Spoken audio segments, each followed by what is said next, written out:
Hello student, good evening. How are you? कसे आहेत तुम्ही? अभ्यास कसा चाललाय? टेन्शन घ्यायचे नाही. टेन्शन लेस करण्यासाठी काय करायचं? लॉफ्टरला सामील व्हायचं. हा हा हा, हो हो हो, नाही का? लॉफ्टर, हास्य म्हणजे टेन्शन दूर.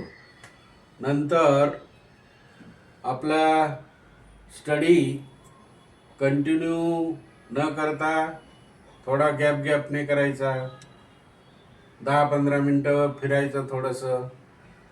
रात्रीचा स्टडी होत असेल तर थोडं कमी जेवण करायचं. 2 तास स्टडी झाल्यानंतर थोडं पाणी प्यायचं, थोडं फिरायचं आणि चेहऱ्यावर पाणी मारायचं. परत बसायचं स्टडीला. मस्त फ्रेशपैकी पाणी वगैरे प्यायचं. काही थंड असेल प्यायचं थोडंसं. बस मग स्टडी करायचा. क्वेश्चन आणि आन्सर. मॅथमॅटिक्सचं तर आता तुमचं पूर्ण रिसायटेशन झालेलं आहे. सायन्सचं पण झालेलं आहे. Oxidation, reduction, reaction, exothermic heat is given out आणि endothermic heat is given in. बरोबर की नाही? ॲब्सॉर्ब. मग तुम्हाला माहिती आहे covalent bond, single bond, double bond, आहे का नाही? नंतर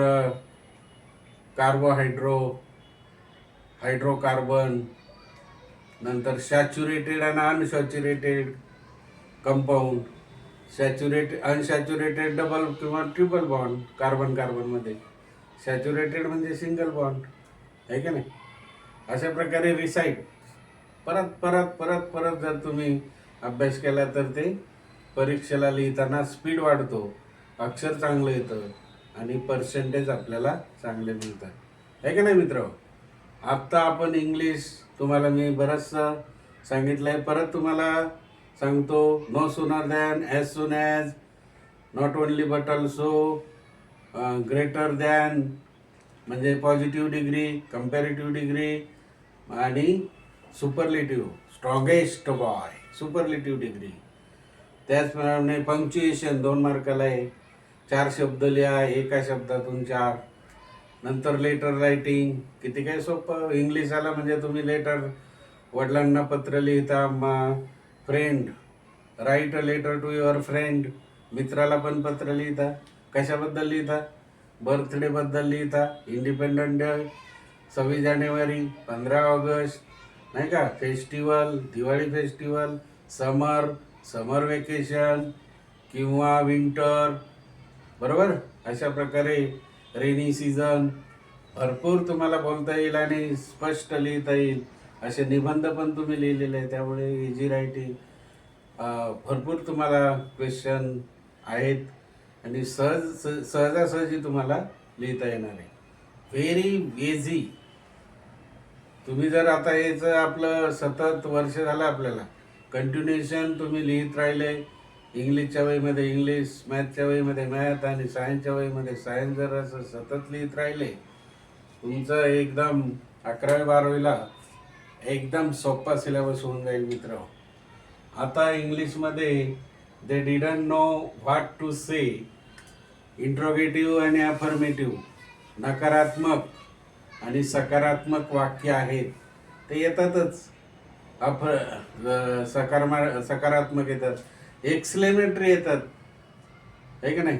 ते पण 1 मार्काला येतं.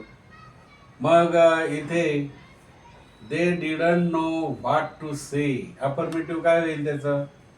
दे वेर स्पीचलेस, काय बोलणंच त्यांना होत नाही, समजत नाही. स्पीचलेस, काय बोलावंच वाटत नाही. I could not fulfil your wish, मग अफर्मेटिव्ह काय होईल? I could not fulfil your wish, I could not fulfil your wish, तुझी इच्छा पूर्ण करू शकत नाही बा. हो, मग काय? I was unable to fulfil your wish, मी तुझी इच्छा पुरी करू शकत नाही. अनेबल, एबल म्हणजे शक्य असणे, अनेबल म्हणजे अशक्य. फक्त अफर्मेटिव्ह, इंट्रोगेटिव्ह, निगेटिव्ह वाक्य.